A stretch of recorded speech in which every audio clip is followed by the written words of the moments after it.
Ah, that feeling when spring is just around the corner. The weather's getting warmer, but you look out at your lawn and, ugh, there they are.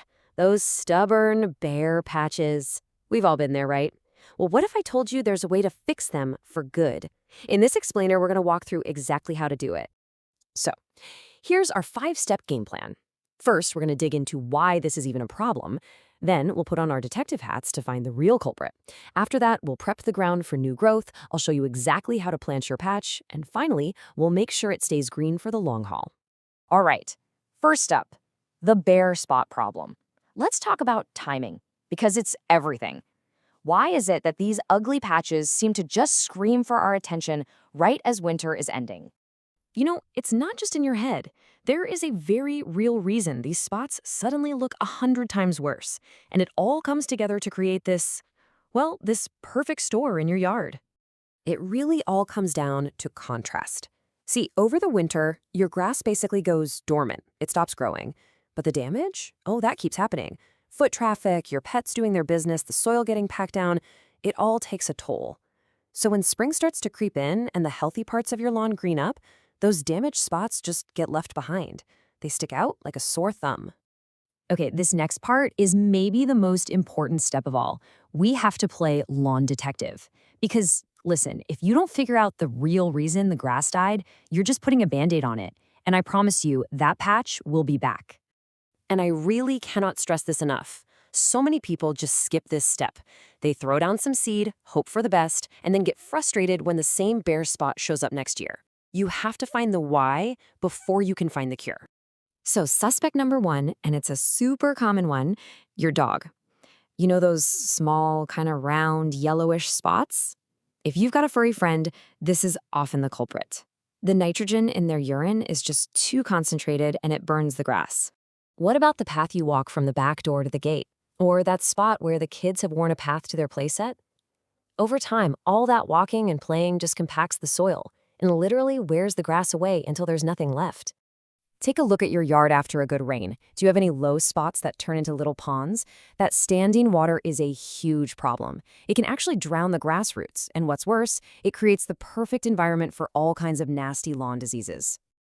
Now this one is kind of a silent killer. If your soil, especially if you have heavy clay, gets packed down hard as a rock, the grass roots just can't do their job. They can't push through to get the air, water, and nutrients they need to survive.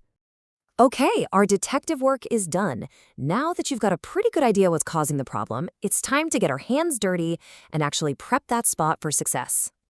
First things first, you gotta clear out the old stuff to make room for the new. So grab a good, stiff rake and really get in there. Scrape away all that dead, matted down grass. This isn't just about making it look clean, it's absolutely vital for letting sunlight and air reach the soil where your new seed is gonna live. And here it is. This right here highlights the #1 mistake people make. They clean up the surface, but they completely forget about what's going on underneath. If that soil is rock hard, your new seed doesn't stand a chance. So how do you fix that? Well, you don't need some huge, expensive tiller. A simple hand cultivator or even a garden fork is perfect. Just get in there and break up that top inch or 2 of soil. And hey, here's a pro tip. While you're at it, mix in a little bit of compost. It adds amazing nutrients and helps keep the soil nice and loose. All right, the prep work is officially done. Now we get to the fun part, the main event. It's time to get that new seed down and give it the drink it needs to spring to life. But wait, before you just throw any old seed down, you have to know what kind of grass you have.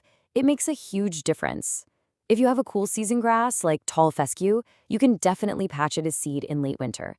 But if you have a warm season grass like bermuda, it's a whole different ballgame. Bermuda actually spreads on its own when it gets hot, so a bare spot might just fill itself in naturally. So yeah, know your grass. Now for the seeding itself. Spread the seed evenly, then take your rake and lightly mix it into that top bit of soil. Next, cover it with a really thin layer, like a 1/4 inch of topsoil or compost. And here's the secret ingredient. Gently press it all down with your hand or the back of the rake. That seed has to be touching the soil to grow. It's called seed-to-soil contact, and it's everything. Okay, the next 2 weeks are absolutely critical, and it's all about watering. Your goal is to keep the soil consistently moist, not turn it into a swamp. That means a light watering, Maybe once or twice a day is what you're shooting for. If you just drench it once, you'll wash the seeds away. If you let it dry out completely, you'll kill the new sprouts.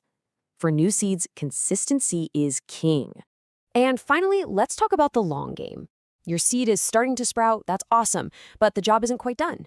Now we have to protect that new growth and set your entire lawn up for success.